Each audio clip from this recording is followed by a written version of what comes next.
দাদা এই দেবীপুরের রাস্তাটাই সোজা তো? সামনে গিয়ে ডান দিকে।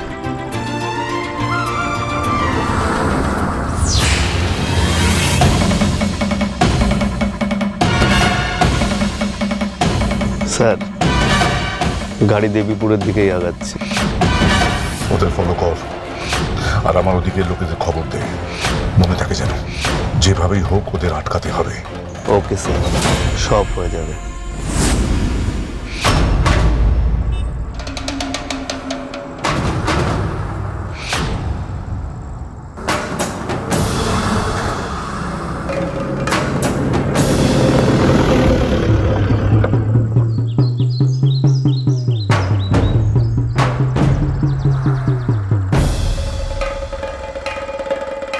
দাঁড়ান দাঁড়ান দাঁড়ান, কি হলো? ওই দেখুন ছৌ নাচের দল।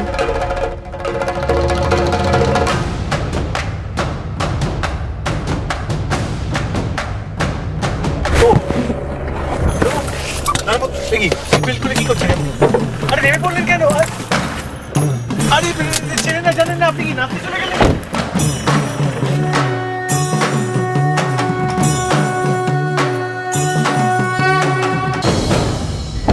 নেই জানা নেই, আপনি ওদের সাথে কি নাচবেন নাকি এখন?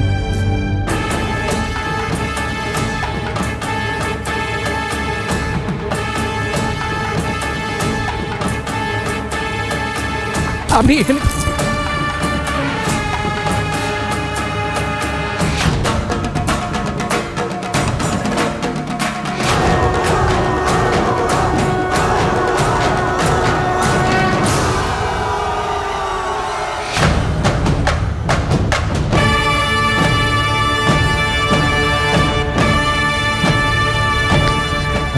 বলছি যে গাড়িটা না মাঝ জঙ্গলে রেখে দিয়ে চলে এসেছি, আমাদের যেতে হবে। কি হলো? আরে গাড়িটা লকও করিনি। উফ, এত কথা বলেন আপনি। দেখুন না কি সুন্দর।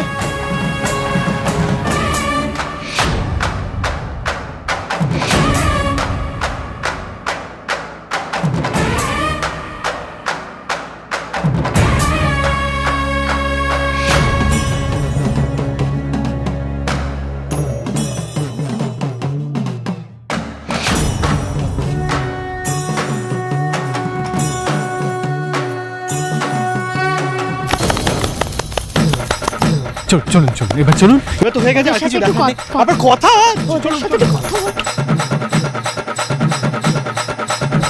দূর বাবা, তাই নাচ হচ্ছে কি হচ্ছে দাঁড়িয়ে গেল। আপনি না ভীষণ বেরসিক একটা মানুষ। আপনি দেখেছেন ওরা কত সুন্দর নাচছিল? হ্যাঁ, কি দারুণ নাচছিল, খুব ভালো। মুখোশগুলো হাতের কাজ থেকে ভালো, অসাধারণ। চলুন চলুন চলুন, এখন উঠুন, তারপর বাকি কথা যেতে যেতে শুনছি। চলুন, আমি পারবো। দেখলো না দেখলো দাঁড়িয়ে গেল।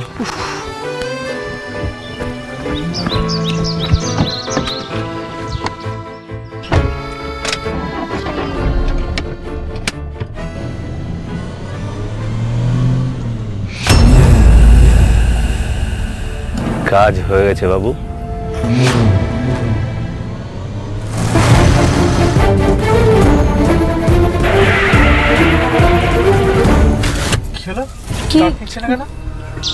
ঠিকই তো চলছিল। হ্যাঁ, আমি তো কদিন আগে সার্ভিসিং করে এলো, ব্যাটারিও চেঞ্জ হলো, তাও তো স্টার্ট নিচ্ছে না। দেখি একদম ডেড হয়ে গেছে। কি হবে তাহলে? বুঝতে পারছি না, কি জানি কি হবে। দাঁড়ান একবার গিয়ে দেখি সামনে।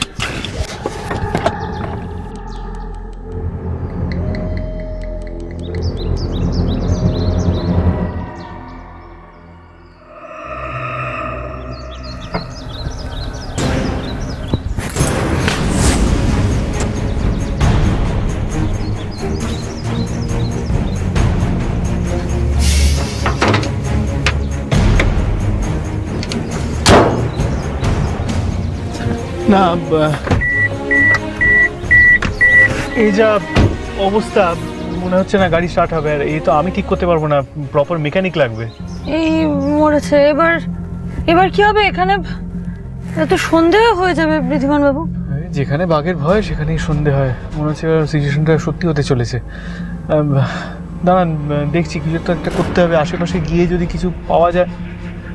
আপনি কিন্তু এখানেই বসে থাকবেন, কোথাও যাবেন না। আমি একটু গিয়ে দেখে আসছি। যাবে না কিন্তু।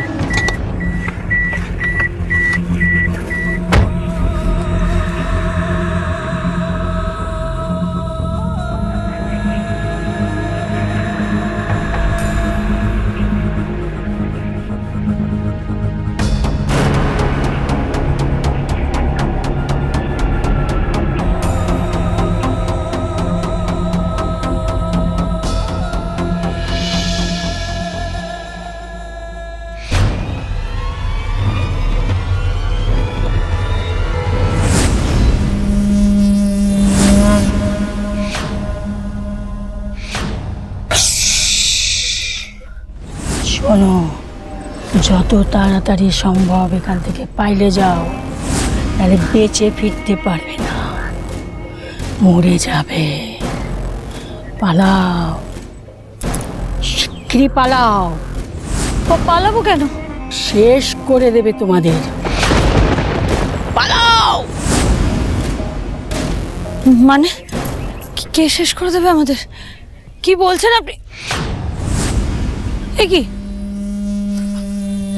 কোথায় গেলেন উনি?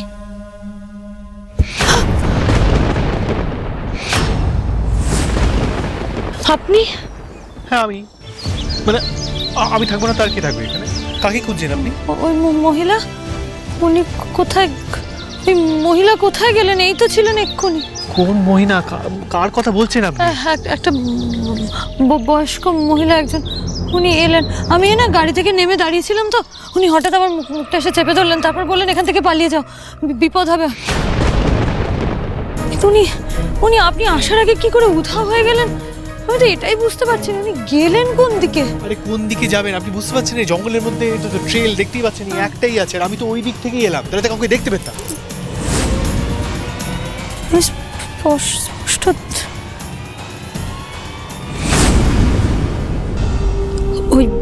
ওই মহিলা কে ছিলেন? ওরকম একটা কথা কেন বললেন উনি আমায়? ওনার ওই চোখ দুটো, ওনার ওই কথাগুলো, সবটা আমার এত অস্বস্তি হচ্ছে কেন? তো ইঞ্জিনে কি প্রবলেম কিছুই তো বুঝতে পারছি না, কোথায় কি হয়েছে জানি না কি এসব। এখন আপনি এই বিপদ আপদের সময় আওয়াজ শুনতে পাচ্ছেন? কিসের আওয়াজ? কেউ আছে। কোথায় আছে? আছে।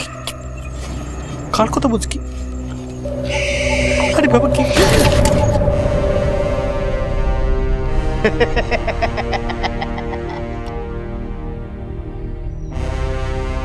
আপনি, মানে আপনি?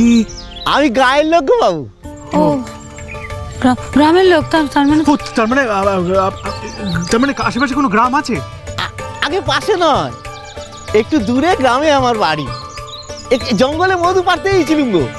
তা তোমরা এই জঙ্গলে কি করতে এসো? জঙ্গলে থাকা মোটেই নিরাপদ নয় গো, বিপদ আপদ হতে পারি। বুঝতে পেরেছি। আসলে কি বলুন তো, আমাদের এই গাড়িটা না খারাপ হয়ে গেছে হঠাৎ করে। আমরা ওই দেবীপুরের ওই যে দুর্গা মন্দির আছে, আমরা সেখানে যাব, কিন্তু হঠাৎ করে খারাপ হয়ে গেছে বলে। না ওখানে তো এখন যাওয়া যাবে না। না কেন যাওয়া যাবে না? আগে মন্দিরের রাস্তা এখান থেকে অনেক দূর তো গিন্নিমা। এ বাবা, তাহলে কি হবে? শুনুন না, আমরা তো এখানে প্রথম, মানে এখানে আসেনি, তা একটা যদি কোনো থাকার বন্দোবস্ত করে দেন খুব। থাকার বন্দোবস্ত? এই জঙ্গলের দূর দূরান্ত কোনো বসতি নেই গো। তাহলে কি? তাহলে কোনো একটা থাকার বন্দোবস্ত করে দিলেই হয়ে যাবে। মানে আমরা ঠিক তোমাদের থাকার একটা বন্দোবস্ত আমি হতে পারি। হবে? কি বলুন। এই জঙ্গলের মধ্যে একটা বড় বাড়ি আছে, সেইখানে আজকে রাত্রিটা তোমরা থাকতে পারো। হয়তো পুরো বাড়ি মানে নিরাপদ হবে, মানে সেফ থাকবে না মানে সাপ খোপ থাকতে পারে তো ভেতরে? সেটাও তো দেখুন, সাপ দু একটা থাকলেও থাকতে পারে, পা দিয়ে জোরে জোরে শব্দ করলে চলে যাবে। দেখছেন তো, এই জন্য আপনাকে বলেছেন এখানে আসাটা, এইভাবে আসাটা সেফ হবে না। আরে বাড়িতে কাউকে কিছু বলিনি, কিছু না, অন্তত পক্ষে একটা ড্রাইভার তো নিয়ে আসতে পারতাম। ড্রাইভার থাকলে সে খারাপ টারা বলে সে ঠিক করে দিতে পারতো। আপনি অদ্ভুত কথা বলেন তো। আমি জানবো কি করে যে আপনার গাড়ি খারাপ হয়ে যাবে? এটা কি আমার দোষ? আরে সেটা কি আমি জানবো কি করে? তাহলে আমাকে বলছেন কেন? আপনাকে বলছি তার কারণ আপনি তো এই প্ল্যানটা করেছেন, দুম করে চলে আসা। আমি তো বলেছিলাম আপনাকে যে বাড়িতে একবার বলে দেবো, প্রিকশন নিয়ে ও আসবো। মাগো, ঠিক আছে, একটু শান্ত হন, আমি কথা বলি ওনার সাথে। দাঁড়া, এই কি দেখলেন? আমি এটাই বলছিলাম, ভারী অদ্ভুত তো। এখানকার লোকজন এরকম হঠাৎ করে আসে, হঠাৎ করে উবে যায়। কেমন জায়গা? একটু এগিয়ে দেখি, চলুন। দেখুন, এই দিকটা তো কিছু নেই, পুরোটাই জঙ্গল। এদিকে আপনি তো এলেন, আমি এলাম এখান দিয়ে, এখানে তাহলে ওই দিকটা দেখবেন একবার। হ্যাঁ চলুন তাহলে। আমি চললাম, তাহলে আপনি গাড়িটা তো বন্ধ করে দিন। ফোনটা নেটওয়ার্কও নেই। আপনার কাজ করে দিয়েছি বাবু। পোড়ো বাড়িতে রাত কাটানো ছাড়া ওদের আর কোনো উপায় নেই।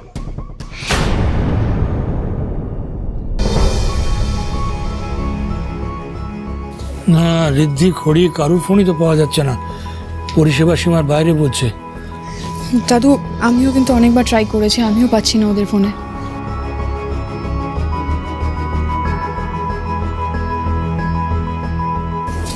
বাবা, বলছিলাম যে ওরা যেখানে গেছে জায়গাটা তো ঘন জঙ্গল, ওখানে কিন্তু নেটওয়ার্ক ইস্যু হওয়াটা খুবই স্বাভাবিক। আগে থেকে কিছু জানায়ও না এরা। যদি আগে থেকে আমি জানতাম অন্তত ওদের একা পাঠাতাম না, সঙ্গে কুনাল, দুটিয়া, রাহুলকেও পাঠাতাম। কেন বড় মামি? ওরা তো একান্তে একটু কোয়ালিটি টাইম স্পেন্ড করতে গেছে না, আমরা গেলে তো ডিস্টার্ব হতো। ওরা কিসের একান্তে? ছেলে মেয়ে দুটোকে ওইভাবে ছেড়ে দিলে? মা জগদ্ধাত্রীর উপর ভরসা রেখেই এত বড় দায়িত্বটা দিয়ে পাঠালাম ওদের। জানি না কোনো ভুল হয়ে গেল কিনা। বাবা, আপনি এত দুশ্চিন্তা কেন করছেন বাবা? মানে জায়গাটা কি সেফ না? ও মা, মা মা মা বলুন না মা, ওই জায়গার ব্যাপারে আপনারা কিছু জানেন, কিছু শুনেছেন কখনো? শুনেছি মানে আমার শ্বশুরমশাই যখন অল্প বয়স ছিল সেই সময় ওই দেবীপুরের জঙ্গলে একটা দুর্গা মন্দির স্থাপন করেছিলেন। তো তারপর থেকে আমরা কখনো কোনোদিন ওখানে যাইনি কেউ। এখন ওখানে কি পরিস্থিতি তাও কিচ্ছু জানি না। কিন্তু ঘন জঙ্গল যখন, তখন নিরাপদ তো হবে না মোটেই। মানে মা, এসব আপনি কি বলছেন? আমার আরো অ্যাংজাইটি বাড়িয়ে দিচ্ছেন আপনি। দেখেছো তো কিরকম সকলে চিন্তা বাড়িয়ে দিচ্ছ তুমি। তুমি তো জানো যে ওখানে জঙ্গলের মধ্যে এখনো বসতি তৈরি হয়নি, মানুষজন থাকে না সেখানে। বড় বৌমা, তুমি চিন্তা করো না, তুমি চিন্তা করো না, সব ঠিক হয়ে যাবে। দেখবে ওরা ঠিক আছে, ওদের কোনো বিপদ হবে না। দেখো তুমি। না মা, আমার মন ভারী ডাকছে। যদি ওদের সত্যি কোনো বিপদ হয় তখন আমরা কি করব? নেটওয়ার্ক পাওয়া যাচ্ছে না, কিছু না, কি করে ওদের হেল্প পাঠাবো? কি করবো বল? বুঝতে পারছি দিদি। বিপদ তো ওদের হবেই বড় মামি। বিপদে ফেলার জন্যই তো দারুণ আয়োজন করা হয়েছে ওখানে। আর এতক্ষণ ধরে দুজনকে কাউকে ফোনে পাচ্ছি না, মানে একদম পারফেক্ট জায়গায় গিয়ে ভেসেছে ওরা। আচ্ছা মা, আমি একটা ব্যাপার বুঝতে পারছি না যে আমাদের দাদা শ্বশুর মশাই উনি এত দূরের জঙ্গলে গেছিলেনই বা কেন, আর ওখানে মন্দিরই বা কেন প্রতিষ্ঠা করলেন? সে অনেক বছর আগেকার কথা। আমার শাশুড়ি মায়ের কাছে শুনেছি আমার পূর্বপুরুষদের ওই দেবীপুরে অনেক জমি জায়গা ছিল। মানে দেবীপুরের আশেপাশে এত জমি ছিল যে এ প্রান্ত থেকে ও প্রান্ত পর্যন্ত দেখা যেত না। আমার শ্বশুর মশাইয়ের আবার ছিল শিকারের শখ। বছরে একবার দুবার উনি শিকারে যেতেন। একবার আমার শ্বশুর মশাই জঙ্গলে শিকারে গিয়ে মহা বিপদে পড়লেন। নিজের প্রাণ বাঁচাতে উনি একটা গাছের নিচে আশ্রয় নিলেন। এবার ওই আশ্রয় যখন নিয়েছিলেন গাছের তলায়, তখন উনি বুঝতে পারলেন যে এমন কিছু দৈবিক ঘটনা, অলৌকিক ঘটনা চাক্ষুষ করলেন, তাতে ওনার মনে হলো যে ওইখানে কোনো দেবীর মাহাত্ম্য আছে, কোনো দেবীর কৃপা আছে। আশ্চর্যের বিষয় এটাই যে ওনার কিন্তু ওই জঙ্গলের মধ্যে একলা বসে কিচ্ছু হলো না। উনি একেবারে নিরাপদে সুস্থভাবে নিজের বাড়িতে ফিরে এলেন। তার মানে ওই দৈব শক্তির কথা মিথ্যে নয়। ওই মূর্তি উদ্ধার হয়ে আমার কাছে এলে আমার ভাগ্য ফিরবে। মায়ের স্বপ্নাদেশ পেয়ে আমার শ্বশুরমশাই ওই দেবীপুরের জঙ্গলের মধ্যে মা দুর্গার মন্দির স্থাপন করলেন। আর আশেপাশে যত জমি জায়গা ছিল সমস্ত দান করে দিলেন। দিদু, এত জমি ছিল আর সব দান করে দিল?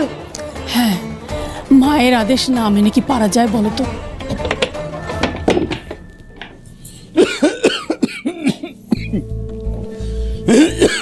বাবা, এটা তো লিটারালি একটা পোড়ো বাড়ি, এটা কিচ্ছু নেই। এটা কাঠ আর খড় ছাড়া এখানে কিছুই নেই।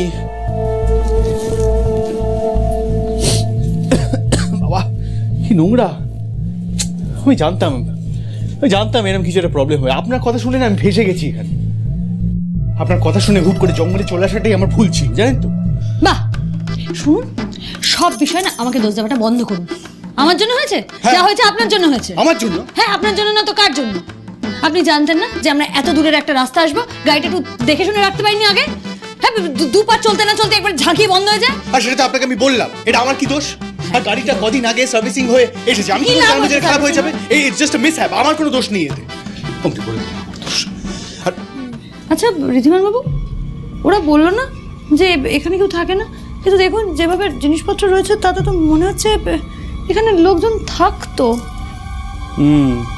সেটা অবশ্য ঠিকই বলেছে, তবে এখানে মানুষজন থাকতো না, এখানে ভূত প্রেত থাকতো। পুরো একটা বাড়ি, অসহ্য একটা ব্যাপার। হ্যাঁ, তা ঠিক, সে আপনি ঠিকই বলেছেন। আপনি তো রাজপ্রাসাদে থেকে অভ্যস্ত, আপনার তো মনে হবে এটা ভূতের বাড়ি। যাকে শুনুন, কাকিমণি না অনেক খাবার দাবার দিয়ে দিয়েছে, সেগুলো আমরা একটু খেয়ে নিই, চলুন। আমার একদম খেতে ইচ্ছে করছে না।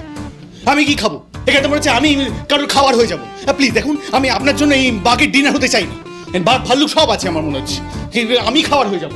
ভালো লাগছে না, আমি একটা উপায় বের করবোই, এখানে আমি থাকবো না। সেটা কি উপায় বের করবেন সেটা ভেবে দেখেছেন কি? হ্যাঁ, ও উপায় হয়তো নেই, কিন্তু কিছু একটা উপায় নিশ্চয়ই থাকবে, আর উপায়টা বের করতে হবে, আর সেটা আমি করবো। করুন, আমি একটু দেখি। এই তো নেটওয়ার্ক একটু এসছে, এই আসছে নেটওয়ার্ক। ও এই তো ঋদ্ধি ফোন করেছে। হ্যাঁ দাদু ভাই বলো। হ্যালো দাদু। বাবা স্পিকারে দিন না। হ্যাঁ ধরো 1 মিনিট। হ্যাঁ বলো, কোথায় আছো তোমরা? হ্যাঁ, এতক্ষণ ধরে ফোন করছি, ফোন পাওয়া যাচ্ছে না, কি ব্যাপার?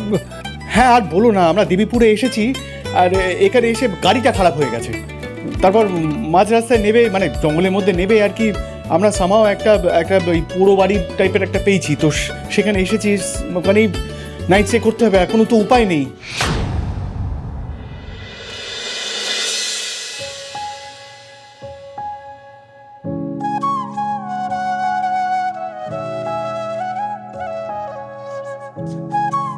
কি এখনো এটাকে ভূতের বাড়ি মনে হচ্ছে? মানে কোথায় আছো তোমরা? মানে কোথায়? জঙ্গলের মধ্যে আছো? তার মানে কি তোমরা আজকে রাতটা জঙ্গলে কাটাবে? হ্যাঁ মা, দেখো না, এই খড়ির জন্য এরকম একটা পুরো বাড়িতে থাকতে হচ্ছে, আর তো কোনো উপায় নেই। আর এখানে ঠিক করে খাওয়া দাওয়া, এখানে শোয়ার ব্যবস্থা। হ্যাঁ মা, না আপনি একদম চিন্তা করবেন না, আমরা একদম নিরাপদে আছি। মাই ডিয়ার লিটল সিসি, যেখানে গেছিস সেটা যে তোদের জন্য মোটেও নিরাপদ জায়গা নয়। পুরোটাই দেবাংশু সিংহ রায়ের প্ল্যানের একটা পার্ট জাস্ট। ঠিক আছে, মানে এটা কি? ওই জঙ্গলের মধ্যে কার বাড়িতে আছো? কি করছো? এটা হ্যালো হ্যালো খড়ি, শুনতে পাচ্ছ? হ্যালো খড়ি, ওনার নেটওয়ার্কটা চলে যাচ্ছে। বাবা, এতক্ষণে নিশ্চয়ই মেজো মামার লোক কাজ শুরু করে দিয়েছে। ওদিকে খড়ি মন্দিরে পৌঁছানোর আগে ওই অষ্টধাতুর মূর্তি মেজো মামা ঠিক চুরি করে আমায় এনে দেবে।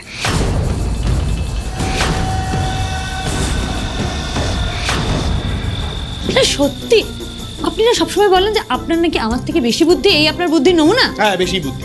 আর কি করবো বলুন? আর এখানে আমি থাকতে পারছি না, একটা কোনো ব্যবস্থা করতে হবে। আমার ফোনটা দিন। না, ফোন আপনি পাবেন না, আপনি যেখানে খুশি যান। ফোনটা দিন আমার। না, আমি দেবো না। আরে দিন না। না বলছি তো দেবো না। দেখি, বলছি ফোন দেবে। দিন না।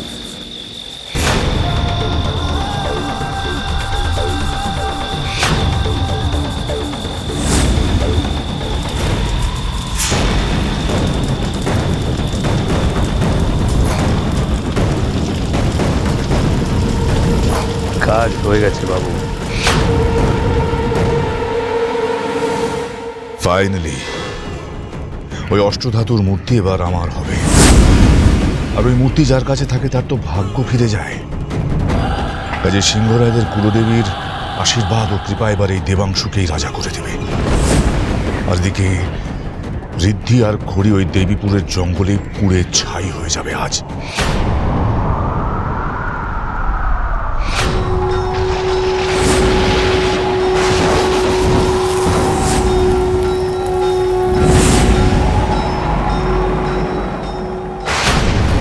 আজ রাতেই মুছে যাবে সিংহরায়দের কুলপতি ঋদ্ধি আর তার স্ত্রী ঘড়ি।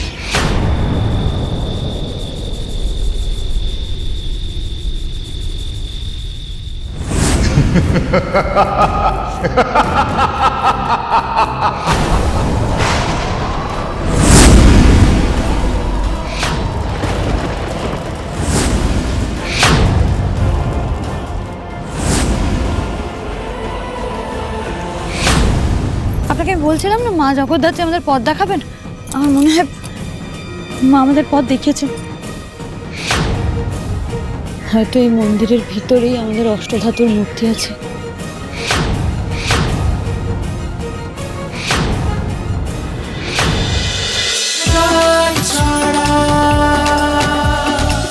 চলো চলো চলো চলো চলো পাল্টাই।